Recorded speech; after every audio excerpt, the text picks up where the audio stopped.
Welcome once again to today's lesson. We are still on the polynomial functions. We've solved a lot of examples and we still have more examples to look at. And we are still solving examples on factor and remainder theorem. Previously, we solved some examples um, on factor theorem separately, while we solve other examples also on remainder theorem separately.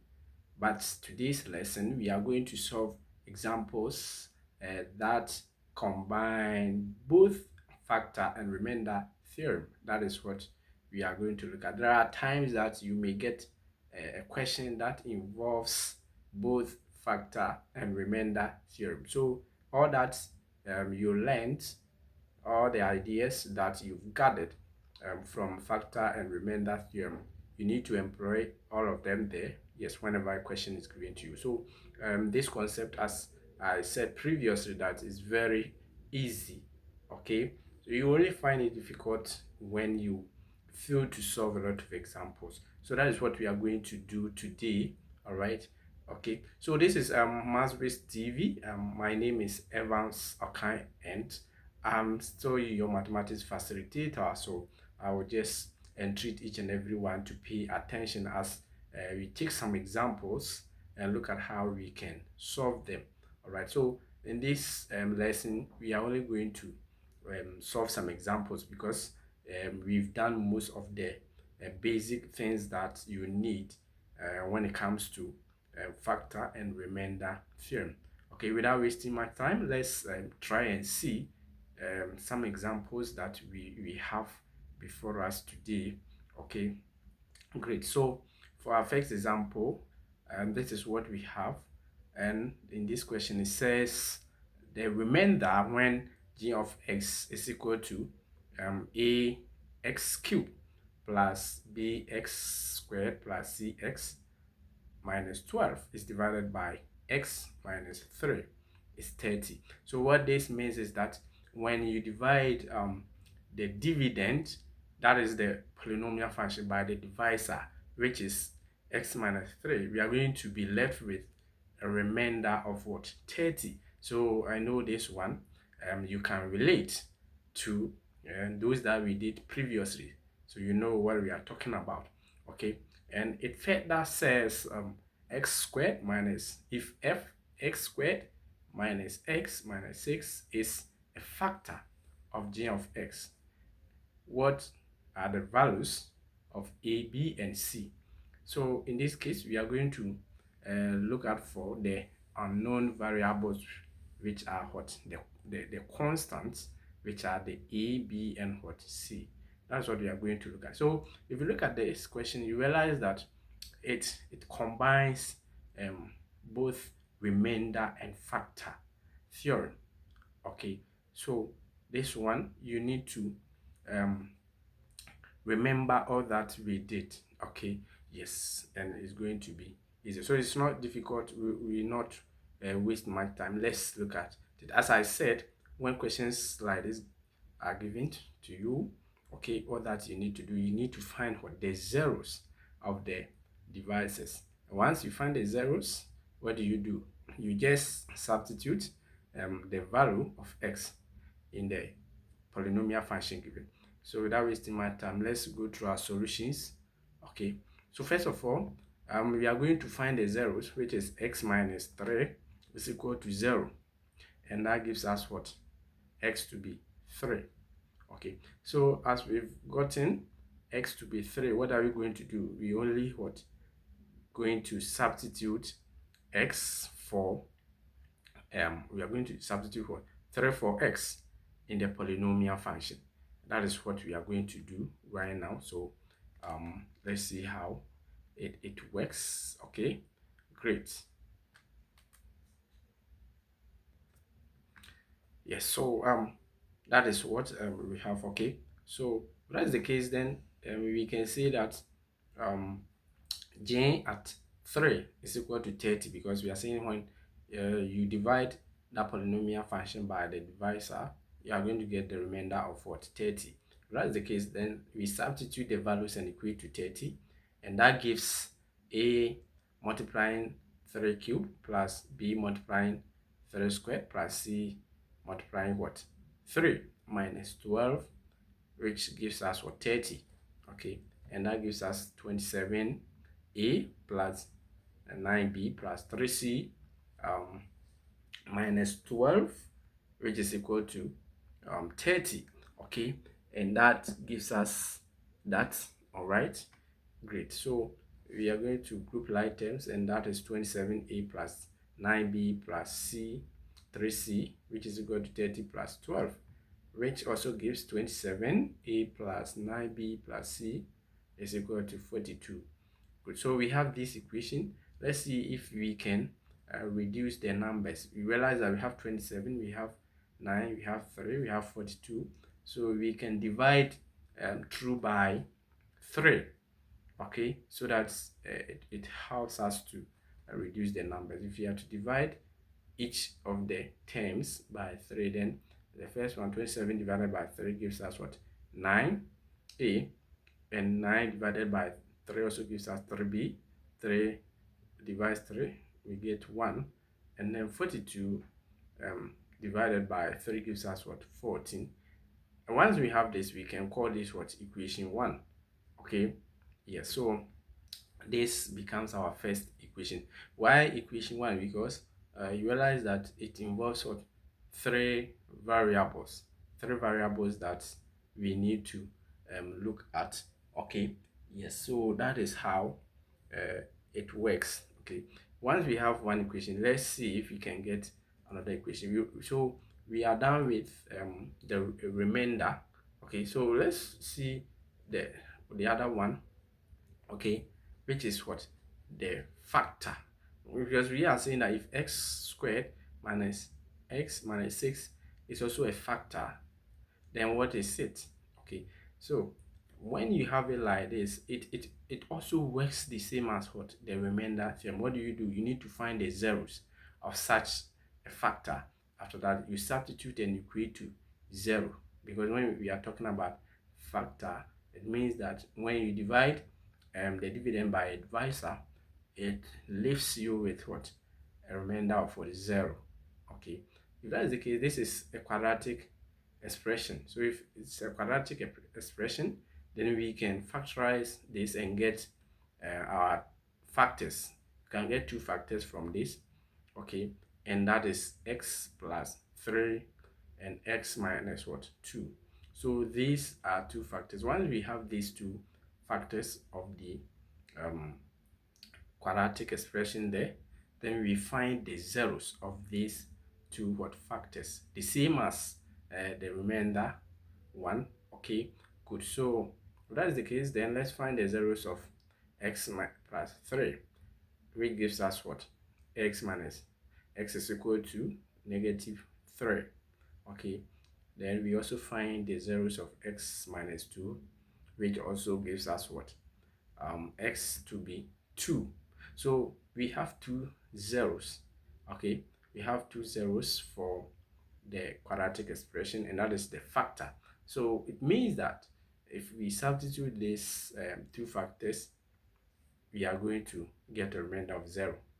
Okay, so since we have the expression which involves variables, we just substitute and equate to 0. So we substitute negative 3 first. Okay, so if you are saying this is a factor, then we can say g of negative 3 is equal to 0. Great. So if that is the case, then we can also say g of 2 is also equal to what? 0. Yes, because these are the factors. Okay, if they are factors, then the remainder should be 0. So we substitute negative 3 first, and this gives us what? That. Okay, so a multiplying negative 3 cube plus b multiplying negative 3 squared plus c multiplying negative 3 minus what? 12 is equal to 0. So we do that. Okay, great. So that is what we have, and then we are going to have negative 27a plus 9b minus 3c minus 12, okay, which is equal to 0. Oh, great. So once we have this, we can group like terms, and that is negative 27a plus 9b minus 3c, which is equal to 12. And if you reduce it by dividing each term by 3, we are going to get what? Or we divide each term by negative 3, and that leaves us what? Um, 9, okay, a minus 3b plus c, which gives us negative 14. So you realize that that gives us what? The answer, okay, and that is another form of what? Equation. So we can have this as our equation 2. So how many of the equations do we have now? We have two different equations, okay, but remember we are also left with one of the factors, which is what? X to be 2, and we also need to substitute the 2 to get another equation. So if you have to substitute the 2, then we have a multiplying 2 cube plus b multiplying what? 2 squared, okay, plus c multiplying 2 minus 12 is equal to 0, and that gives us 8a plus 4b plus 2c minus 12 is equal to 0. So looking at this, we can also group like terms, and then we have 8a plus 4b plus 2c is equal to 12. And looking at this, we can also reduce it, okay. If we divide each term by 2, then we are going to have 4a plus 2b plus c, which gives us what? 6, okay, and we can call this equation 3, okay. So we have three different equations now, okay. So when you have such examples, these are the procedures that you need to go through. You need to take your time and go through this very well, okay. So if that's the case, then we have this, all these our three equations, okay. Yes, so these are our equations that we are going. Now what type of equation is this? If you look at this, you realize that this is what? Simultaneous equation. So we have simultaneous equation involving what? Three variables. Involving three variables. That is, the variables are a, b, and c. Great. Now, as you know, for simultaneous equation, it can be solved either elimination method, um,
what, 0. Okay, then it means that we have nothing there.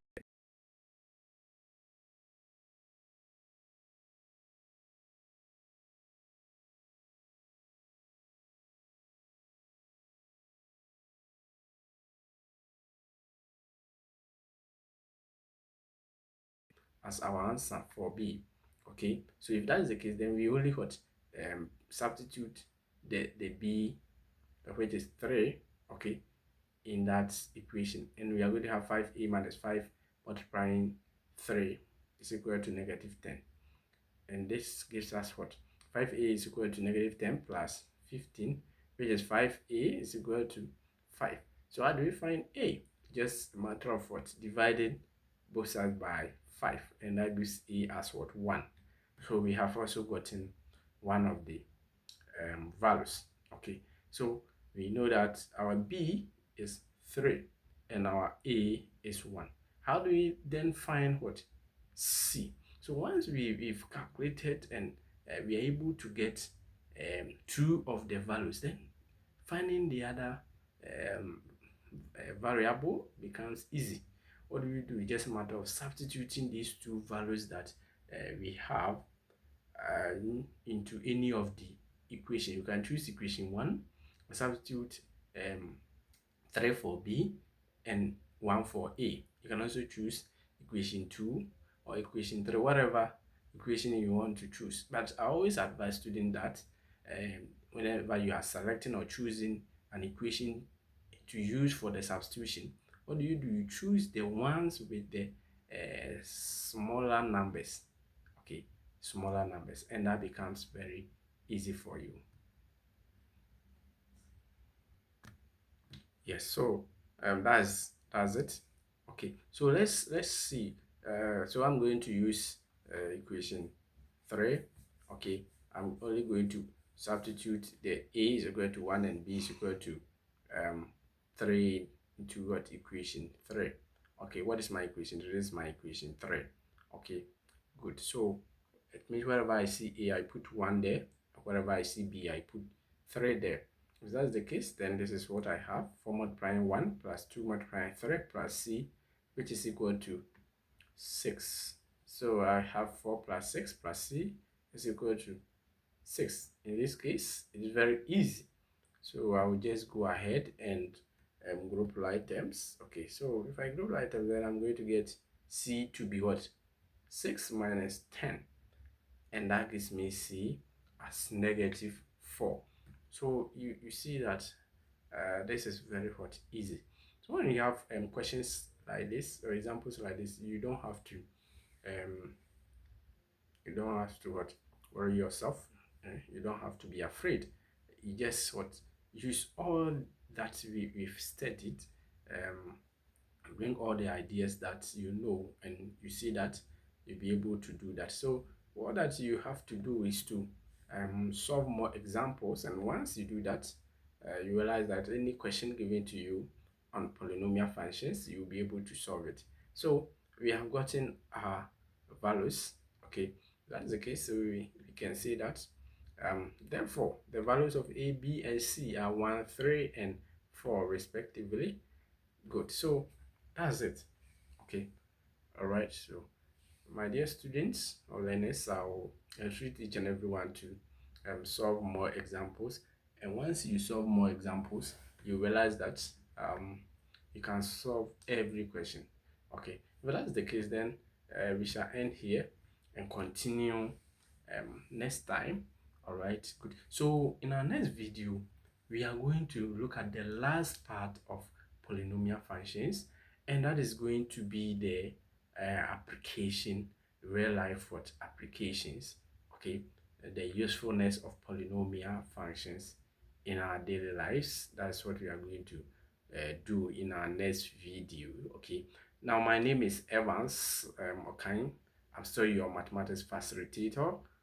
This channel is Mazris TV. Kindly subscribe. You go to our YouTube channel, subscribe, like, and share the videos. You can also find Mazris TV on TikTok.